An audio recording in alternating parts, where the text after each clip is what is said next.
স্পেনের বিপক্ষে big match ঘিরে ফ্রান্সের ফুটবল অঙ্গনে উৎসবের আমেজ। বড় পর্দায় এমবাপ্পে, ইয়ামাল দ্বৈরথ উপভোগে নানা আয়োজন করছেন প্যারিসের ফুটবল প্রেমীরা। এই মুহূর্তে সেখানে আছেন সহকর্মী লুৎফুর রহমান বাবু। যাব সরাসরি তার কাছে। বাবু, ফ্রান্সে আজকে বাস্তিল দিবস বা জাতীয় দিবস নানা আয়োজনের মধ্যে দিয়ে দিনটি পালিত হচ্ছে ফ্রান্সে, এবং ফরাসিরা আনন্দ উৎসবের মধ্যেই এই দিনটি তারা উদযাপন করছেন। উদযাপনে অংশগ্রহণকারীরা বলছেন যে আজকে সারাদিন তারা বাস্তিল দিবসের আনন্দ উদযাপন করছেন, এবং সন্ধ্যার পরে অর্থাৎ রাতে এখানকার স্থানীয় সময় যখন 9টায় ফ্রান্স এবং স্পেনের সেমিফাইনাল ম্যাচ অনুষ্ঠিত হবে, এবং সেই ম্যাচে স্পেনকে পরাজিত করে ফ্রান্স জয় লাভ করবে, এবং তারা তখন সেই জয়টাই রাত্রে তারা আসলে উদযাপন করবেন।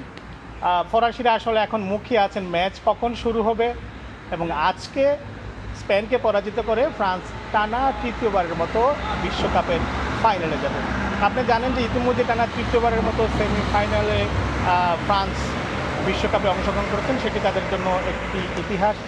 শক্তিমত্তা, পারফরমেন্স, পরিসংখ্যান সব দিক দিয়ে বলা চলে যে সমানে সমানে প্রায় লড়াই, এবং অনেকেই বলছেন যে আজকের ম্যাচটি ফাইনালের আগেই কিন্তু ফাইনাল ম্যাচ অনুষ্ঠিত হবে। তবে অনেকেই আবার ফ্রান্সকে কিছুটা এগিয়ে রাখছেন, যদিও দুই দল এখন পর্যন্ত যতবার মুখোমুখি হয়েছে স্পেন কিছুটা এগিয়ে রয়েছে, কিন্তু বিশ্বকাপে 2006 সালে নকআউট পর্বে এই দুই দলের দেখা হয়েছিল, এবং সেখানে ফ্রান্স স্পেনকে পরাজিত করেছিল।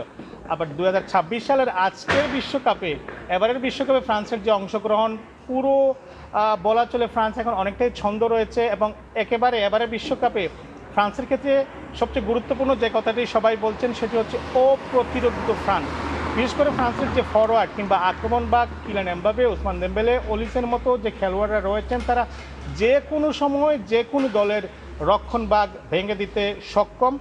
তবে স্পেনেও বেশ কয়েকজন খেলোয়াড় রয়েছে, বিশেষ করে ইয়ামালের কথা বলা হচ্ছে, তিনিও কিন্তু যে কোনো সময় ফ্রান্সের বিপক্ষে গোল দিয়ে স্পেনকে জয় এনে দিতে পারেন। তবে ম্যাচ শুরু হলেই আসলে বোঝা যাবে আজকে কে জয় পাচ্ছে।